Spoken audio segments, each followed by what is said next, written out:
افتخار صاحب 5ویں روز میں احتجاج داخل ہو گیا، اس سے پہلے ٹی ایل پی بھی احتجاج کر رہی تھی. ایک تو مجھے بتائیے گا کہ کیا یہ جو احتجاج جماعت اسلامی کر رہی ہے، ماضی کی ہم نے بات کر دی ہے، اس کے نتائج کیا نکلیں گے؟ کیا جو مقاصد ہیں وہ حاصل ہو جائیں گے؟ مقاصد حاصل نہیں ہوں گے، کوئی فرق نہیں پڑے گا، لیکن انہوں نے اپنا وہ کردار ادا کر دیا جو ایک سیاسی پارٹی کو کرنا چاہیے، اور انہوں نے جو مطالبات ہیں اپنے 10 ان کو آئیڈینٹیفائی کر دیا کہ فوری طور پہ پاکستان کے عوام کو کن 10 مسائل کا ان کے حوالے سے یہ کتنے قابل عمل ہیں؟ کرنا سب قابل عمل ہے، سب بالکل. اگر آج طے کر لیا جائے کہ 1500 سی سی اور 1600 سی سی سے زیادہ گاڑی پاکستان میں چل ہی نہیں سکتی، تمام گاڑیاں اگلے 3 مہینے کے اندر بین ختم، کیا اس میں ناممکن ہے؟ یہی ہوگا نا جو حشر آپ نے کیا اپنے پرائم منسٹر کا. اس پرائم منسٹر نے کیا کہا تھا؟ اس کا جرم، سب سے بڑا جرم اس کا یہ تھا کہ اس نے پارلیمنٹ میں کھڑے ہو کے کہا کہ 1300 سی سی گاڑی چاہیے اور یہ سب استعمال کریں گے. تو اس کو اپنی وزارت مگر پارلیمنٹ میں 2% ووٹ لینے والی یہ جماعت بات کر رہی ہے، باقی سب نہیں یہ بات کر رہے ہیں. نہیں، آپ سوال پہلے یہ طے کر لیں کہ 2% پر سوال کرنا ہے، آپ یہ طے کر لیں کہ آپ نے سنجیدہ بات کرنی ہے.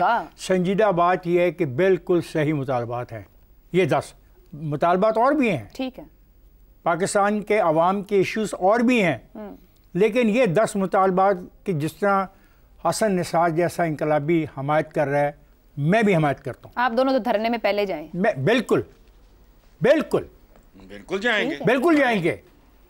مطلب مذاق ہے؟ اس ملک میں کیا ہو رہا ہے؟ اس ملک میں سنو میری بات غور سے، جی جی، وزیر کے پاس جو گاڑی ہے وہ کم سی سی کی ہے، اور کمشنر کے پاس گاڑی جو ہے زیادہ سی سی کی ہے. یہ کیا چلا رہے ہیں ہم سسٹم؟ نئی درخواستیں ڈالی گئی اور وہ اپنی جگہ، لیکن میرے پہلے سوال کا تو جواب دیں. میں کہتا ہوں بالکل پہلا مطالبہ صحیح ہے کہ مفت کی بجلی، مفت کا پیٹرول، مفت کی گاڑی بند کرو اور دیکھو کتنا فائدہ پہنچتا ہے. دوسرا ان کا مطالبہ ہے مہنگائی میں کمی. عجیب بات ہے، مرغی کا ریٹ آج 210 ہے، اگلے دن 320 ہے. 210 روپے کلو مرغی جو بکری ہے وہ 310 پہ کیسے پہنچی؟ کیا اس رات میں جو وہ دانہ چکتی تھی کھاتی تھی وہ مہنگا ہو گیا؟ باردانہ مہنگا ہو گیا؟ باردانے کی ٹرانسپورٹ مہنگی ہو گئی؟ یا اس کی نسل مہنگی ہوگی؟ کیا ہو رہا ہے؟ یہ تماشا نہیں ہے تو اور کیا ہے؟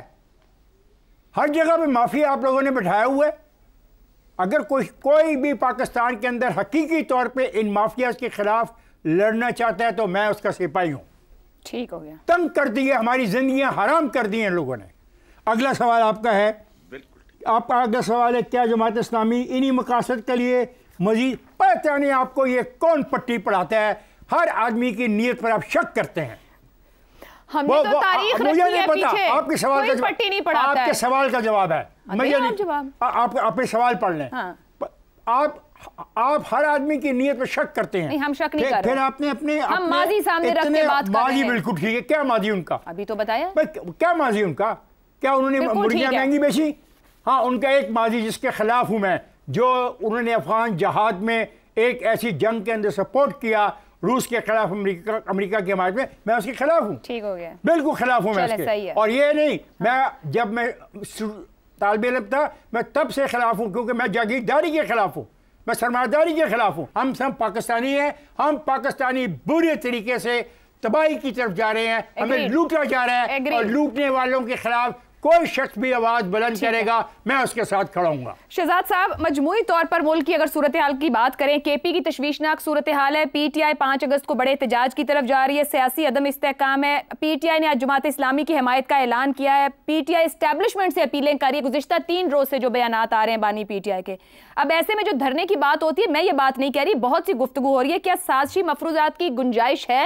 نہیں بنتی ہے سازشی مفروض آپ کی ہے، ہاں، جس کو آپ کوئی سازش تلاش کرنا چاہتے ہیں تو تلاش کرنے والے کو تو کچھ بھی مل جاتا ہے. دیکھیے، ایک ایسی جماعت جس نے پاکستان کے قائم کرنے کے اندر بھی اپنا رول ادا کیا پاکستان کی ریاست کی قائم ہونے کی حمایت کی. اگر وہ پاکستان کی ریاست کی سپورٹ میں کوئی لفظ یا کوئی اپنا عمل کرتی ہے، بنگلہ دیش میں آج بھی لوگ پھانسیاں بھگت رہے ہیں، تو اس میں کوئی خدا نخواستہ ریاست کے حق میں بات کرنا، ریاست کی مدد میں بات کرنا، یہ کوئی غداری تو نہیں تصور کی جائے گی. اس کو بنگلہ دیش غداری کہتا ہے، پاکستانی تو غداری نہیں کہہ سکتے، برا بھلا بھی نہیں کہہ سکتے. باقی جہاں تک یہ ایک اس میں سے یہ راستے نکالا جا سکتا ہے کہ شاید یہ کسی کے ایما پہ یا کسی خاص مقصد کے لیے کرنا چاہتے ہیں، تو یہاں پر تو ساری خاص مقصد کے لیے. اس سے میں ہفتہ پہلے ایک جماعت یہاں بیٹھی ہوئی تھی، وہ اس کے بارے میں بھی کہا جاتا ہے کہ وہ بھی کسی خاص مقصد کے لیے آئی تھی. جو حکومت میں بیٹھے ہیں وہ بھی کہا جاتا ہے کسی خاص مقصد کے لیے. تو یہاں پہ ہر کوئی کسی خاص مقصد کے لیے یہاں پہ بیٹھا ہوا ہے، مجھے سمجھ نہیں آتی. لیکن دیکھیے آپ کا جو بنیادی سوال، اگر آپ جماعت اسلامی کے بارے میں بات کرنا چاہتی ہیں تو جماعت اسلامی کے بارے میں تو جو بنیادی پوائنٹس جس کے اوپر ہمارا شور کیا تھا کہ جس قسم کی مشکلات پاکستان کے عوام کو اس وقت درپیش ہیں، اس کے لیے کسی نہ کسی سیاسی جماعت کو تو آواز اٹھانی چاہیے. یہ صرف اپنی طاقت کے حصول کی بات کرتے ہیں لیکن عوام کی بات نہیں کرتے. یہ پہلی پارٹی ہے جو باہر نکل کے کام کر رہی ہے اور اس آواز کو اٹھایا. میں ایگری کرتا ہوں افتخار صاحب سے بھی، حسن صاحب سے بھی، 100% درست ہے. ایک ایک چیز جس کو مطالبہ ہے ان کا بالکل درست ہے. اب یہ آپ کی بات کہ کیا یہ ہو سکتا ہے یا نہیں، ظاہر ہے کہ اگر اس کے بارے میں کوشش کی جائے گی تو بتدریج اس رستے پہ آپ چل سکتے ہیں جہاں پر کہ عام آدمی کے لیے آسانی ہو سکتی ہے اور یہ جو اللہ تللے حکومتوں کے ختم ہو سکتے ہیں. اس کے بعد اگلا جو قدم ہے وہ یہ ہے کہ اس میں کچھ اور بھی کیا وجوہات ہو سکتی ہیں کہ پہلے جماعت اسلامی نے کیوں نہیں کیا، اب کیوں کر رہی ہے. ظاہر ہے بجٹ پاس ہوا، بجٹ کے پاس کے بعد کے حالات آئے جس کے اندر کہ یہ ریلیونٹ بن گیا کہ اس قسم کی آواز اٹھائی جائے. ہر سیاسی جماعت سیاسی ریلیونس کے لیے یہ کام کرتی ہے. حافظ نعیم ایک نوجوان لیڈر ہے جو بڑے عرصے کے بعد، حافظ حسین احمد صاحب بھی تھے، یہ بھی تھے، اور بھی لوگ آئے، لیکن خاص طور پہ یہ کچھ گیپ کے بعد ایک ایسا لیڈر آیا جو نوجوان ہے اور جس کے اندر جو کہ پارٹی کو غالباً اٹھانے کی کوشش کر رہا ہے. تو اس کو تھوڑا بہت اس کی سپیس بھی دینی چاہیے. آفٹر آل ایک سیاسی جماعت ہے تو کیوں نہ اس کو دی جائے. اس کے پاس ایک موضوع بھی آ گیا، اس کے پاس ایک موقع بھی آ گیا، اس نے اپنی آواز اٹھائی اور اس نے اپنا آپ دکھایا. اب وہ دیکھیے کہاں تک کامیاب رہتا ہے اس چیز کے اندر.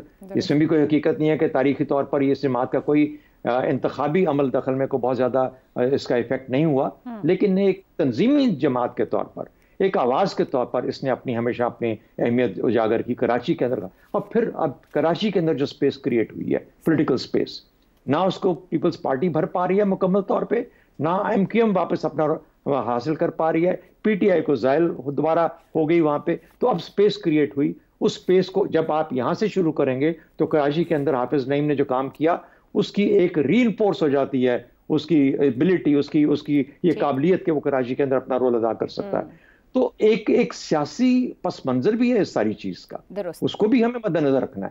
ہر چیز کو آرام میں لا کے کسی اور چیز کے ساتھ ملا لینا، میرے خیال میں یہ بھی تو پاکستانیوں کو سوچنا پڑے گا کہ کہیں ہمیں رکنا چاہیے. اور یہ بھی دیکھو جو سامنے نظر آتی ہے اس کو دیکھ لو. ضروری نہیں کہ پچھلے 10 پردوں میں جا کے 11ویں پردے کے پیچھے سے جا کے، اتنی دانش مجھ میں نہیں ہے. جہاں جہاں ہے وہاں ضرور ایسی بات ہوتی ہے، لیکن کہنے کا مطلب یہ ہے جو پاسبلٹیز ہیں جو سامنے نظر آتی ہیں، ایک مقصد ٹھیک ہے، آواز ٹھیک ہے، اور اس کے اندر جو باقی ان کے اپنے سیاسی عوامل ہیں وہ بھی جائز ہیں، تو پھر اس میں خرابی کس چیز کی؟ ٹھیک ہے جی.